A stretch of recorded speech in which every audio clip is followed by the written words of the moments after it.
thought I was the greatest dodgeball player to ever walk the earth. Like I said, we just felt unstoppable. Like no one could beat us. Once you win one game, you don't want to lose the streak. We made the executive decision to remove Tessa Di Matteo. I knew that this team was going to be something special.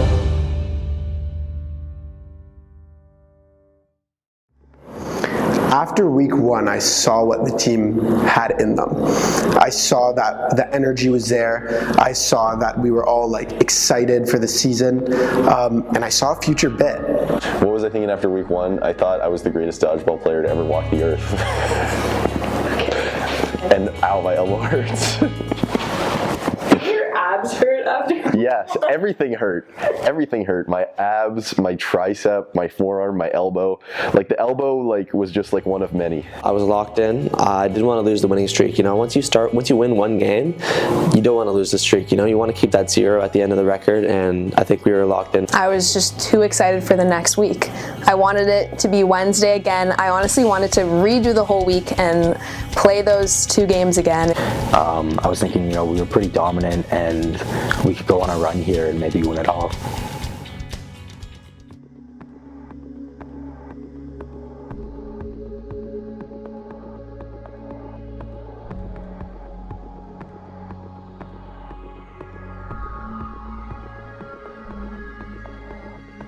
Week 2, again, me and Tessa weren't going to be there, and our numbers were looking a little thin.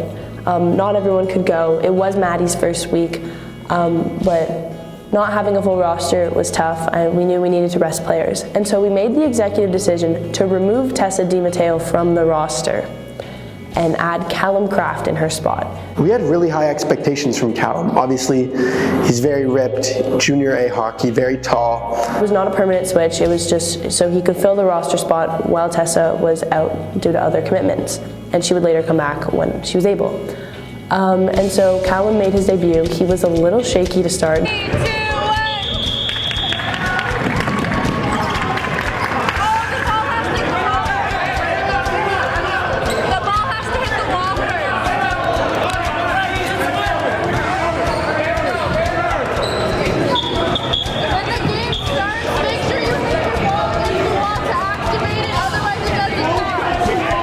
It was a late addition, so he didn't exactly know the rules.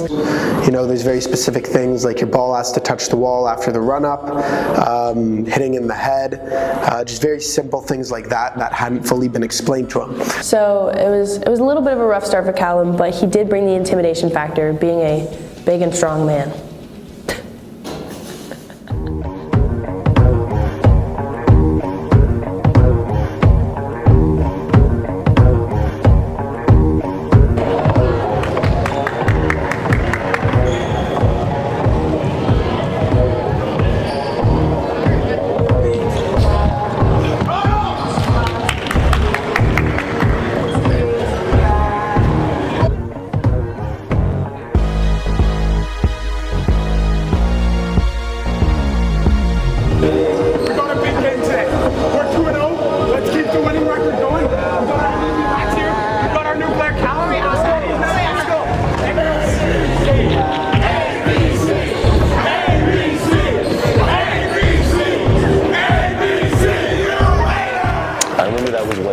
The trash talking really got started with the purple Cobras.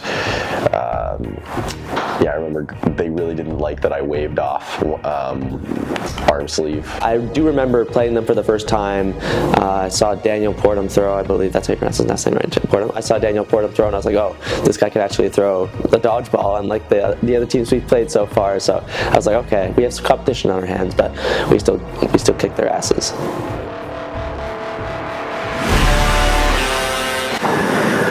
Post week 1, after seeing the competition, I didn't see us losing. We got center court, we got 8 poles. Fastest here. Okay, Callum. Callum. Aaron. Maybe Max in there. Max. No, Max is old. Max is old. Max is old.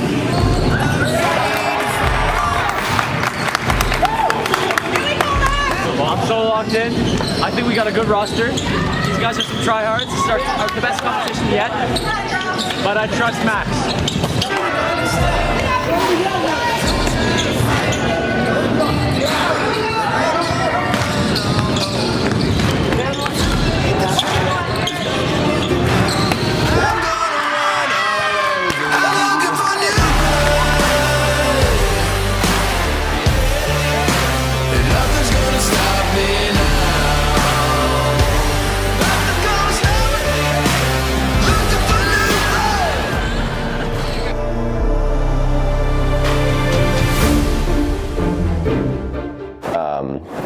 unfortunately, we did lose that set.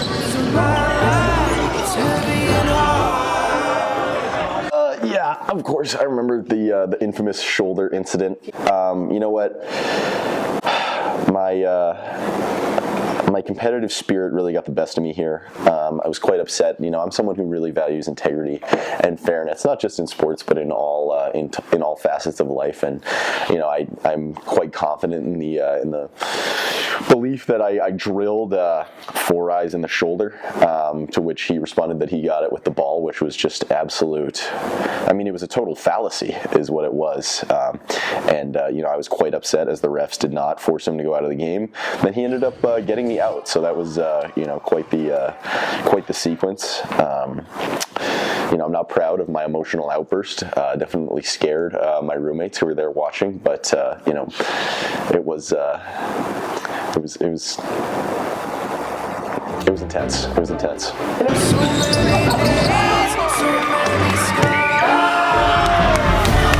I remember that we were down like a set, and okay, we might get our first loss. And I remember 4 Eyes came over after they had won game 2 and went like this with his little bicep.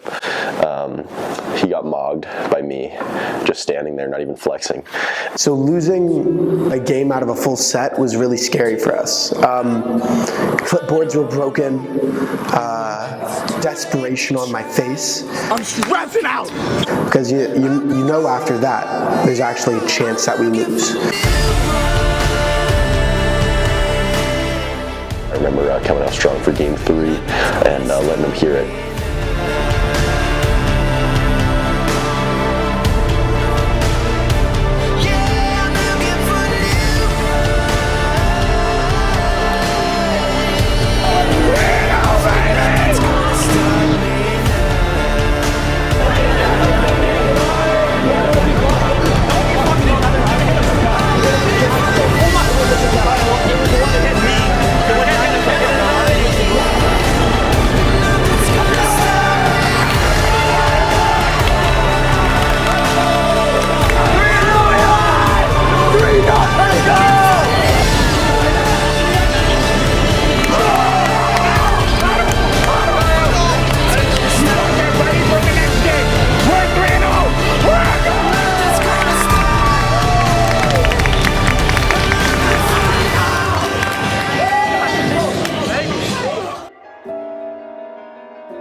Finn's MVP run was something different. Second game, I was down 3-1. STEM boys were rowdy. They were talking trash. I'm pretty sure they only had like 4 people on their team. I can't remember how game 1 went for him, but game 2, you could tell that he wanted to step up to the plate. Unfortunately, we'd fallen, from 7-3 at the start of the game, because the STEM boys only had 3 players, to 3-1 for the STEM boys. They had taken out 6 of our players. It was 3-on-1 against Finn, and I saw a twinkle in Finn's eye, and I knew that he had it in him to come back and finish that game off. And I said, Finn, 2016 LeBron. 2016 LeBron. Max made the 3-1 comment with LeBron coming back, and I remember I heard last week's MVP Max say 3-1 comeback. It's like the finals, and it was like a bird song. I heard his voice, and it clicked something in my head. I was like, you know what? I haven't gotten anyone out all year so far. This is my time. A reference to the 2016 NBA Finals, where LeBron and the Cavaliers were down 3-1. Ended up making the comeback. It was just an iconic moment for LeBron's career, and I think it was an iconic moment for Finn's dodgeball career as well.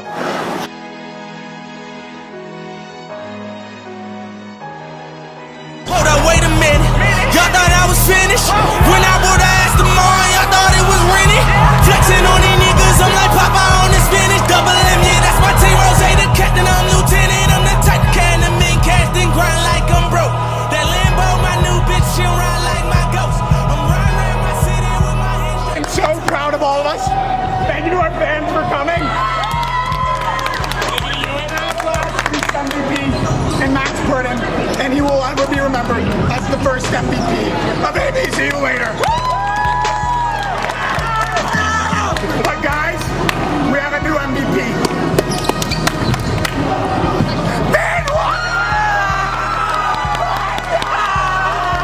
He said 3-1, 2016 finals, and I listened. We had a great week out there. The record is now 4-0. The team worked hard.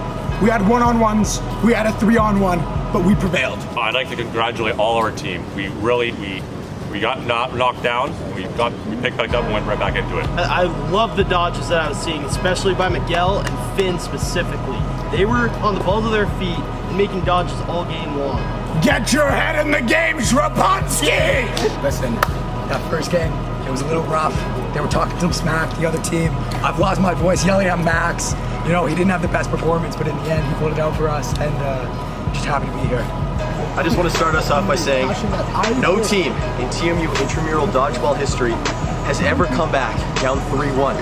But Finn stepped up, he had the sunglasses on, and he got it done for us. But I heard your voice. It was like a bird song. It inspired me to come back. Tighter, come on. ABC! ABC! ABC! ABC!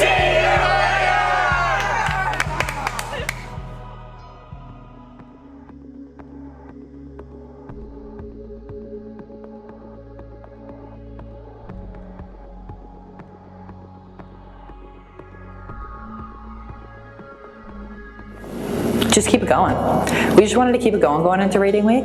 We knew that when all of us got home, just try to rest up, heal. Well, previously before that game, we really never had our backs against the wall, right? So knowing that we could overcome pressure as a team, and of course me as an individual overcoming pressure, felt very good. That really just made us feel unstoppable. You know? Like I said, we just felt unstoppable. Like no one could beat us. 4-0, confidence, sky high. And we were really rolling at that point. You know, we still weren't even at full strength. We were on top of the world at that point. We didn't see any defeat coming our way.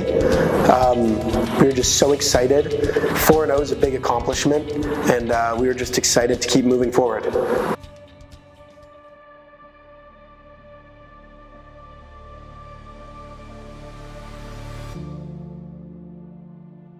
I spent my whole life chained to the wall, hungry for more, not afraid to fall. Had to cut a man down to get where I am, but I broke through and here I stand. But you're cut from episode 2. Why am I not in episode 2?